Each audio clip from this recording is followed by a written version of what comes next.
The brown leather bag sat alone on bench number 7 near the east gate of Harlow Green Park. No name tag, no address, nothing but a small gold clasp, and the faint smell of expensive perfume carried on the late afternoon wind. Isaac Ward picked it up with the rough, calloused hands of a man who had spent 4 years maintaining things other people walked past without noticing. He had no intention of keeping it. He had no intention of opening it. He only wanted to find the right person and hand it back.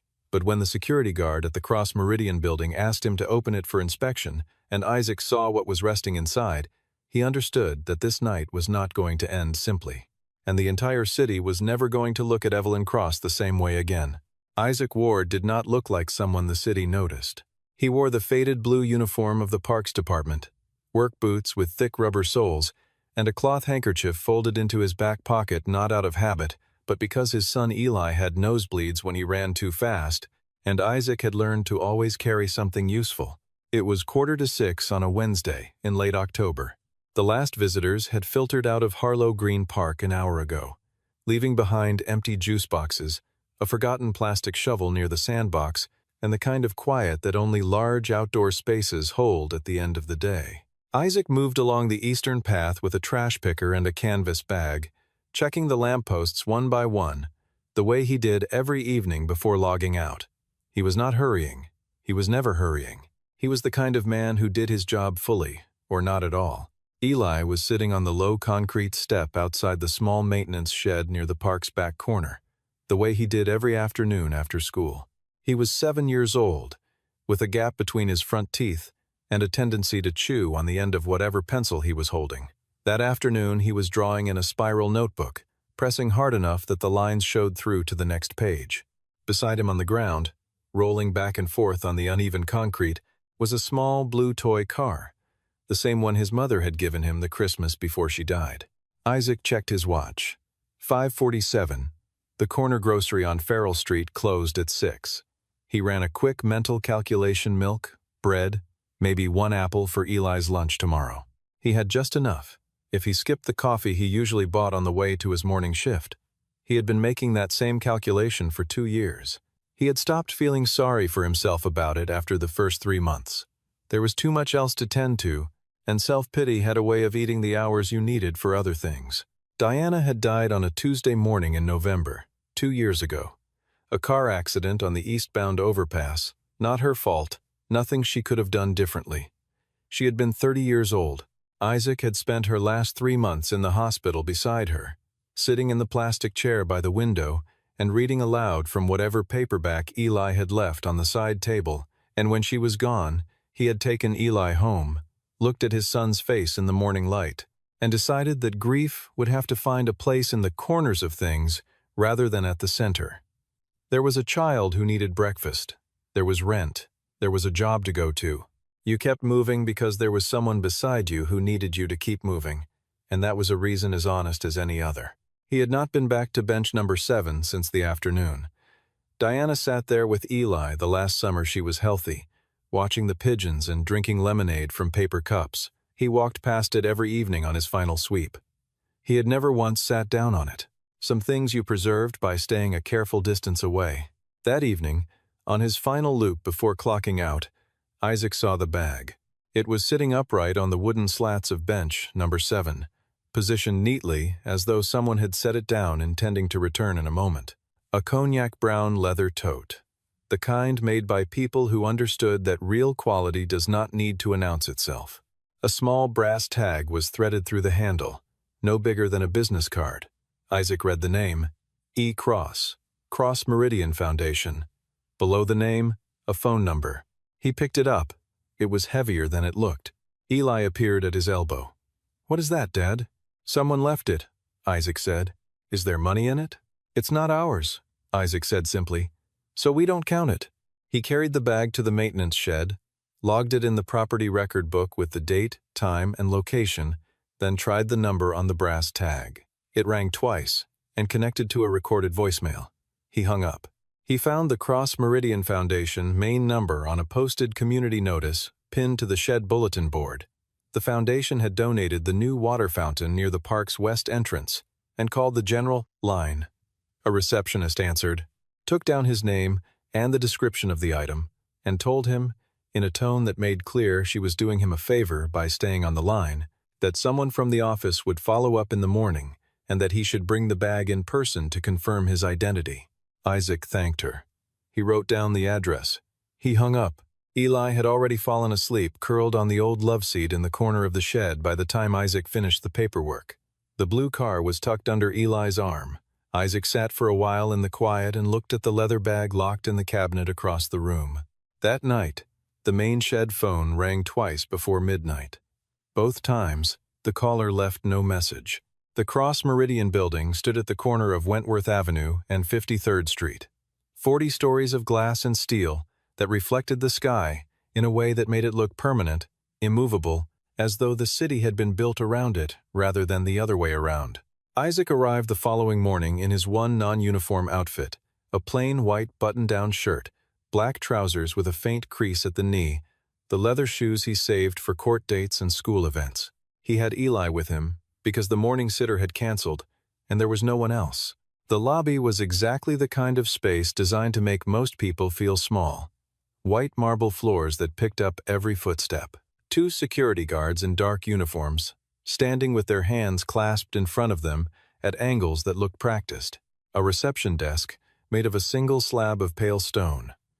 Eli reached out and touched one of the polished columns near the entrance, then pulled his hand back when the surface felt cold. The receptionist asked Isaac his name 3 times, each repetition slightly slower, as though she was testing whether he would eventually change his answer. Then she directed him to a row of chairs near the far wall, a single armless guest chair beside the lobby's recycling station, separated from the main seating area by nothing except an unspoken agreement about where people like him were supposed to wait. Isaac sat down. Eli sat beside him. Eli began drawing on a piece of folded paper he kept in his jacket pocket. A man appeared from the elevator bank before Evelyn Cross did.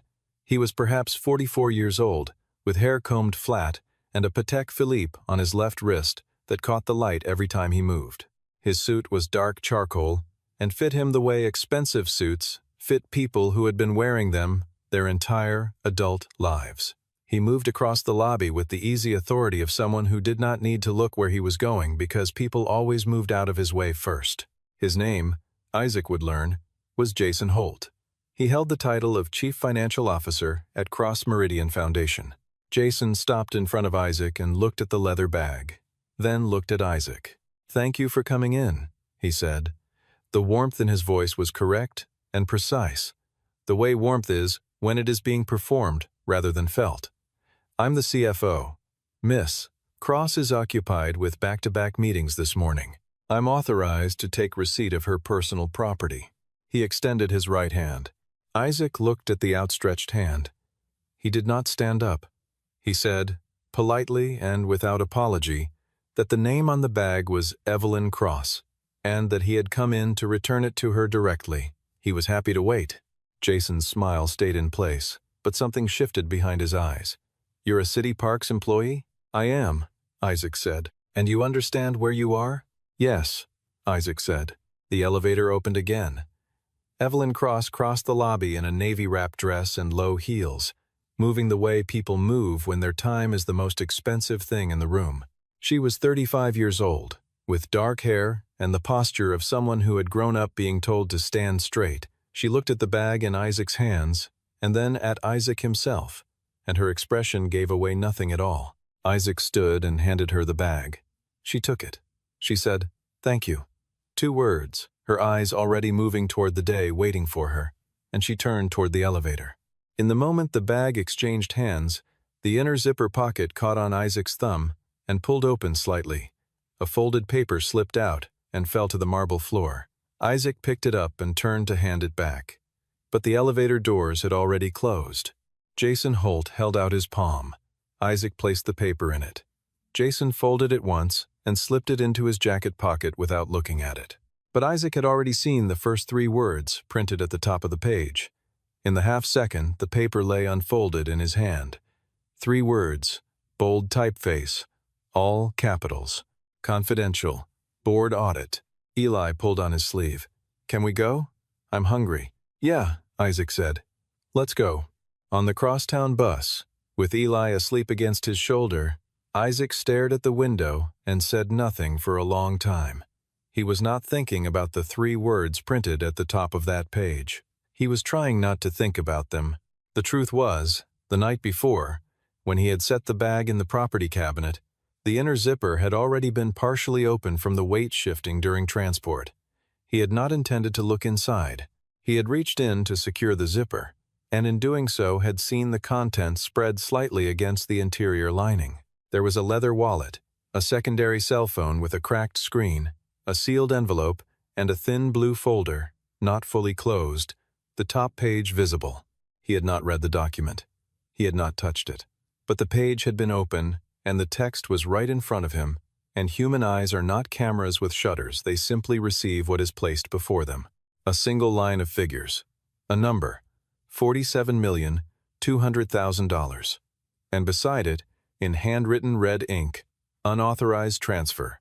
Jason Holt, authorization. He had closed the zipper and locked the cabinet. He had told himself it was not his business. He was a parks employee. He had a son. He had managed to keep a steady job and a paid rent and a child who still smiled, and he was not going to throw that into traffic over something he had seen by accident. But on that bus, he thought about the Cross Meridian Children's Health Initiative logo he had seen every single day for 3 years laminated and taped to the wall of the pediatric ward at St. Albans Medical Center. He remembered the morning a nurse had pulled him aside and told him, quietly, that an anonymous grant from the Cross Meridian Foundation had covered the gap in Diana's final billing cycle. He had never known who made that decision or why. He had only been grateful in the way that people are grateful when they have nothing left to offer in return. $47 million. From a children's health fund. He looked at his son sleeping against his arm, the blue car held loosely in one small fist. Sometimes you see something, Isaac said quietly, to no one, and you have to decide whether you're going to pretend you didn't. 2 days passed. Isaac returned to his shifts, raked the elm leaves from the east path, replaced a broken plank on the bridge over the drainage channel, and signed off on the October maintenance log. Eli drew more pictures in his spiral notebook and asked for French toast on Thursday morning, and got it because Isaac had bought a half-dozen eggs on sale. On Thursday afternoon, a man appeared on the path near the maintenance shed. He was not wearing a suit jacket. His collar was open. He looked like someone who had dressed carefully to appear casual. Isaac recognized him immediately. Jason Holt sat down on the bench nearest the shed and waited without speaking until Isaac set down his equipment and looked at him directly. "What did you see in that bag?" Jason asked. The question was conversational. That was the most dangerous part of it. "I returned the bag," Isaac said. "That's the whole story. I think you might have seen something you didn't intend to see. I'm not accusing you. I'm simply asking." Isaac said nothing. Jason produced a plain white envelope from his jacket and placed it on the bench between them. $15,000, he said, "for your household expenses, for your son. No conditions, no follow-up, no record. You don't have to do anything. You don't have to say anything. You simply continue your life." Isaac looked at the envelope. He looked at Jason. He did not pick it up. Jason left the envelope on the bench and leaned back slightly, and then he said, in a quieter and more careful voice, the name of the elementary school Eli attended. He mentioned the number of the bus route Eli took home on Tuesdays and Thursdays. He noted that Isaac's evening shift ended at 6, and that the maintenance shed was in a section of the park not covered by the municipal camera grid. He said none of this as a threat. He said it the way a person recites information simply, accurately, to demonstrate that the information exists. Isaac stood up slowly. His hand was still holding the pruning shears he had set down a few minutes before. "You just told me everything I needed to know," he said. Jason picked up the envelope. He left the way he had come, through the east gate, not hurrying. After he was gone, Isaac took his phone from his pocket and looked up the Cross Meridian Foundation staff directory on the city business portal. He found the name Grace Adler, listed as executive assistant to the CEO. He called the main line, asked for Grace Adler, and left a message when her voicemail picked up. He said his name clearly. He said he needed to speak with Miss Cross. Not about the bag, about the man who had come to see him after he returned the bag. That evening, Isaac checked the door lock twice before bed. Eli was watching him from across the kitchen. "Are you scared, Dad?" "No," Isaac said, testing the bolt a second time. "I'm being careful. There's a difference." Grace Adler received the message the following morning and brought it to Evelyn Cross before the first scheduled meeting of the day. Evelyn read the name, read the message, set the paper down, and said nothing for a moment. Then she read it again. She had known about the audit report for 6 weeks. She had been building the case carefully. The way you build a case against someone who has access to every system and every person inside an organization, slowly, quietly, gathering from the outside in. The blue folder she carried in her personal bag was a working copy of the internal audit, not the original, because the original was already secured off-site with the Foundation's independent legal counsel. She had not expected to lose the bag. She had not expected anyone to find it and return it, least of all intact. When Grace came back with a background summary on Isaac Ward, Evelyn sat with it for a long time without speaking. Isaac Ward, 31 years old. City Parks employee, 4 years of service. Exemplary record. Widower wife Diana Ward, deceased 2 years prior. Cause: motor vehicle collision on the eastbound overpass, November, a Tuesday morning. The other vehicle, a Cross Meridian Foundation Company car, driven by a contractor returning from the Foundation's annual autumn gala. The contractor had a blood alcohol level of 0.14. The Foundation's legal team had arranged an out-of-court settlement within 6 weeks. Isaac Ward had accepted the settlement. He had not pursued further legal action. The person who had processed and authorized that settlement on behalf of the Foundation was Jason Holt. Evelyn sat very still. She had signed the final settlement summary document. She remembered the document number, the date, the dollar figure. She had not known the name of the woman who died. She had not asked. It had been a line item in a quarterly risk management review, and Jason had handled everything, and she had signed. A man who had reason, real, permanent, irreversible reason to hate the name Cross Meridian had found a bag belonging to her, had returned it without opening it, and had left a message not to complain, but to warn her that someone inside her own organization had come to pressure him into silence. Evelyn told Grace to arrange a meeting. Off calendar, not in the office. They met at Harlow Green Park on a Saturday afternoon, in the quiet, open area near the West Fountain. Grace stood at a respectful distance. Evelyn wore a plain wool coat with the collar turned up and her hair tied low. She looked smaller than she did in photographs. Eli was on the swing set at the edge of the playground. Isaac stood when he saw her approaching and offered his hand. She shook it. "You want to talk about Jason Holt," she said. It was not a question. "I want to know if you already knew what he was doing," Isaac said. That was also not a question, and Evelyn respected him for it. She told him the truth without preamble. She knew about the unauthorized transfers. She had known for 6 weeks. She had been building a case with external counsel, because if she moved too quickly, Jason had enough administrative access and enough contingency plans in place to redirect the evidence trail onto the department heads who had countersigned the transfer authorizations without understanding what they were signing. She needed a witness outside the organization, someone Jason could not reach, edit, or discredit from within. Isaac listened, Evelyn said. The money came from the Children's Health Initiative, $47,200,000, across 11 hospital programs over 18 months. Isaac looked at the swing set, at Eli's small feet pointed at the sky. St. Albans Medical Center, he said. Pediatric ward. Yes, Evelyn said. She watched his face. He did not look angry. He looked like a man absorbing something he had already suspected but had hoped was not true. She told him the rest. She told him about the settlement, about the company car, about the document she had signed without asking the victim's name. She said the words plainly and without softening them, because he deserved that. The silence between them lasted for a while. Eli ran over from the swing set, out of breath, and held up a drawing he had made in his notebook. Dad, the swing is stuck on one side. I'll fix it in a minute, Isaac said. He went with Eli to the swing set, crouched down, examined the chain, and worked it free with 2 turns of his wrist. He gave the swing a gentle push. Then he came back and sat down on the bench across from Evelyn. What do you need from me? He said. She told him, a sworn statement, notarized, describing what he had seen, the date, The time, the location of the bag, the contents visible when the zipper shifted, the specific text he had read. He was an independent witness, with no internal stake, no professional connection to the foundation, no prior relationship with any of the parties. Jason had already built a legal counterargument based on the claim that no outside witness existed. Isaac's statement would dismantle that claim before it could be used. Isaac nodded once. He said he would do it. She asked if he wanted to know why she was asking someone in his position, given everything the foundation had done to his family, to help protect her. He thought about that for a moment. He said, "Because it's not about your foundation. It's about 11 hospitals and the kids in them. I didn't need you to be perfect. I just needed you to be trying to fix it."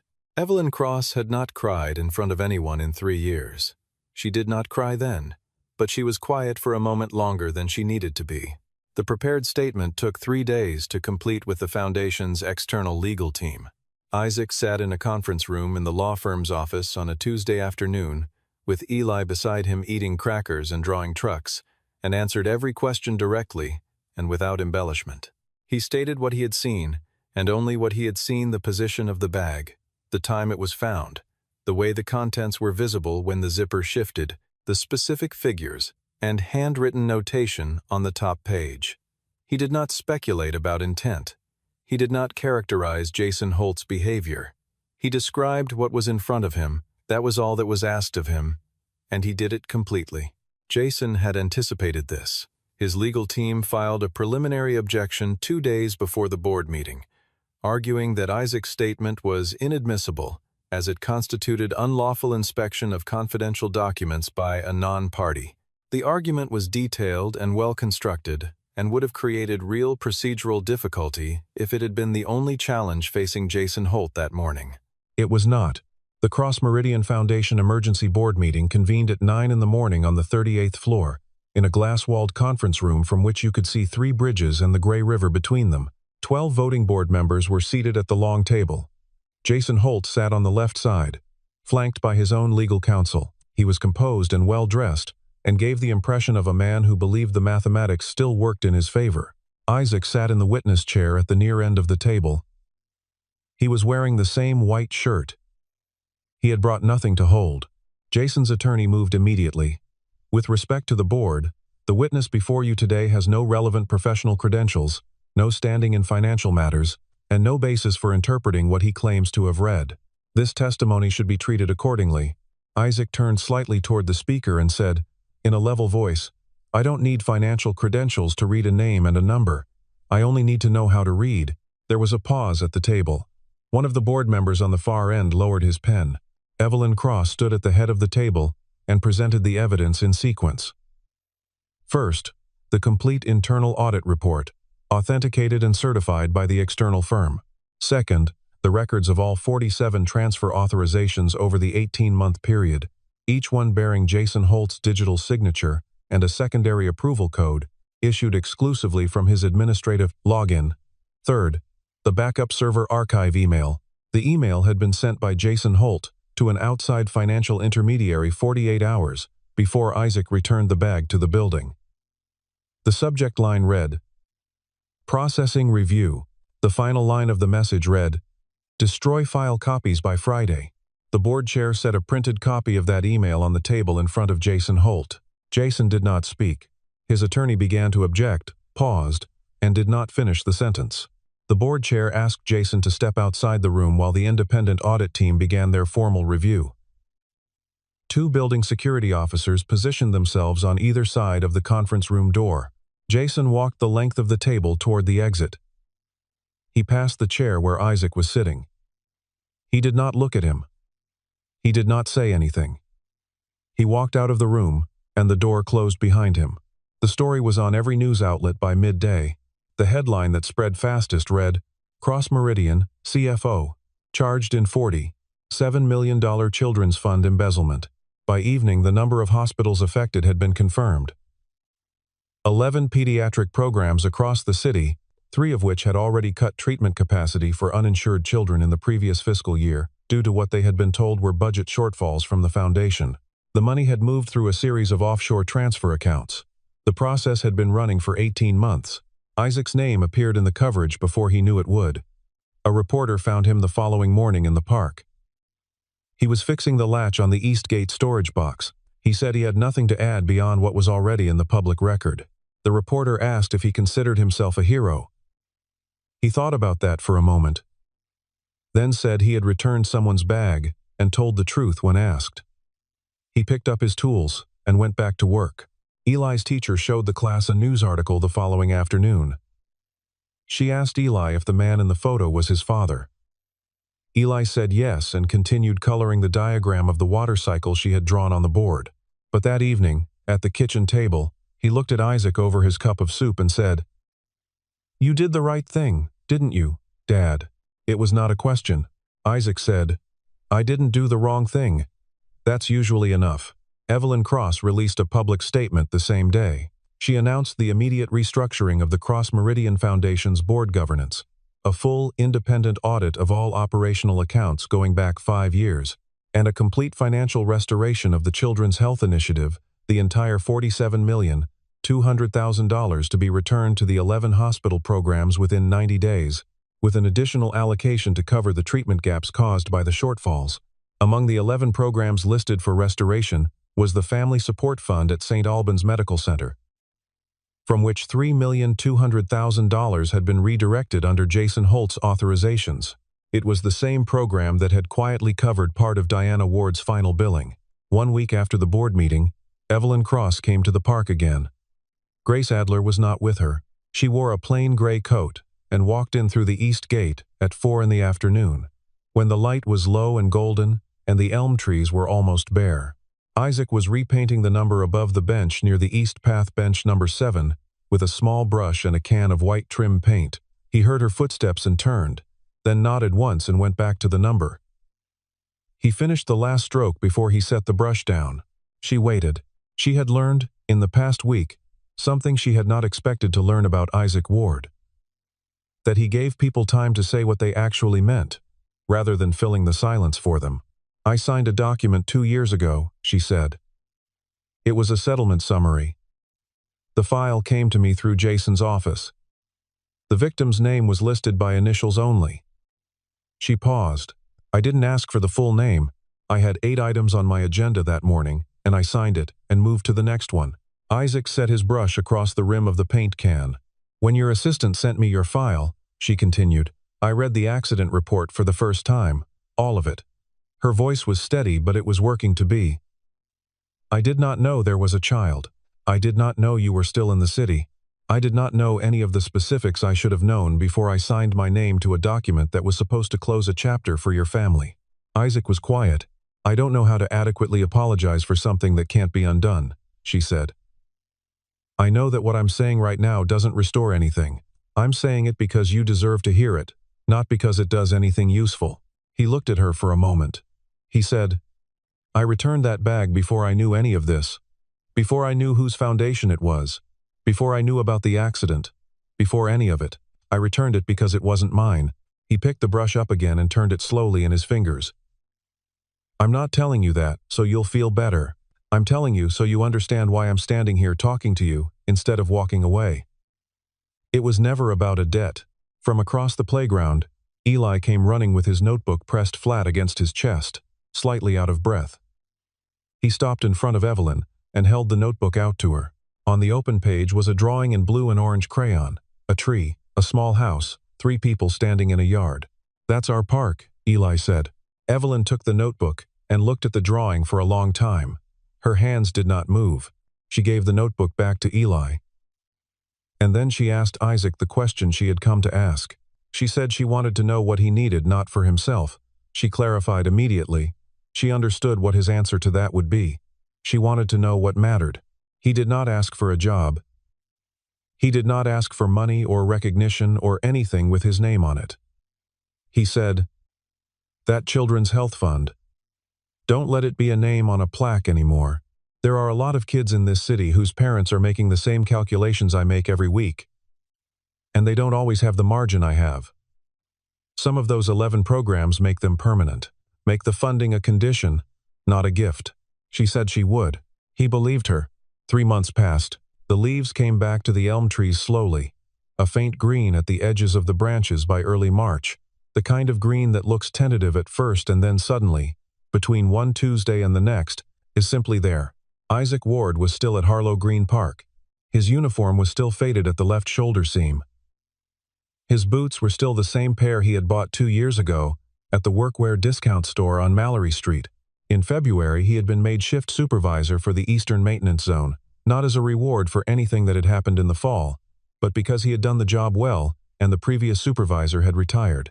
It was a small increase in pay. He used it to open a savings account for Eli. One morning, a new spiral notebook appeared on the concrete step outside the maintenance shed, where Eli always waited in the afternoons. It was a good one, heavy paper, with a forest green cover. On the inside of the front cover, someone had written in small, precise handwriting, "For the kid who draws the park." There was no signature. Eli did not know who had left it. He accepted it without much ceremony, opened it to the first page, and began drawing the duck pond near the south entrance. Isaac watched him from the doorway of the shed and said nothing. That evening, near the end of his shift, Isaac sat down on bench number 7. The white paint on the number above the backrest was clean and bright, still visible even in the low late afternoon light. The bench was empty except for him. Eli sat beside him, rolling the blue car back and forth on the weathered wood, making a small low sound with the engine the way he always did. "Dad," Eli said, after a while. "Yeah. Why did you pick up that bag?" Isaac thought for a moment. He watched the last of the evening walkers move along the far path. A couple with a dog. An older man in a red hat. Because it didn't belong there without someone. Eli considered this. "That's the whole reason?" "That's the whole reason." The lamps along the east path blinked on one by one as the sky dimmed the new LED fixtures Isaac had helped install the previous spring, replacing the old sodium bulbs that used to flicker in cold weather. They came on cleanly, without hesitation, the way good work behaves when it is done right and then left to do its job. Isaac leaned back on the bench and let the light settle around them. Eli rested the blue car flat on the wood and looked up at the first lamp as it came on, then at the second, then at the third. There is nothing grand about the right thing when you are standing inside it. No music, no crowd, nothing that announces itself. There is only the moment when you see something that does not belong, and you decide what kind of person you are going to be about it. And then you act accordingly, and then you go home and make French toast and check the door bolt and watch your son sleep. Isaac Ward had found a bag on a bench. He had returned it to the right person. He had told the truth when it cost him something to tell it. He had not asked for anything in return, because the return was never the point. And in a city where $47 million had been quietly disappearing from the children who needed it most, one man in a faded blue uniform had simply refused to look the other way. Not because he was exceptional, not because he was brave in the way stories usually require, because the bag was not his. And that, in the end, was the whole reason.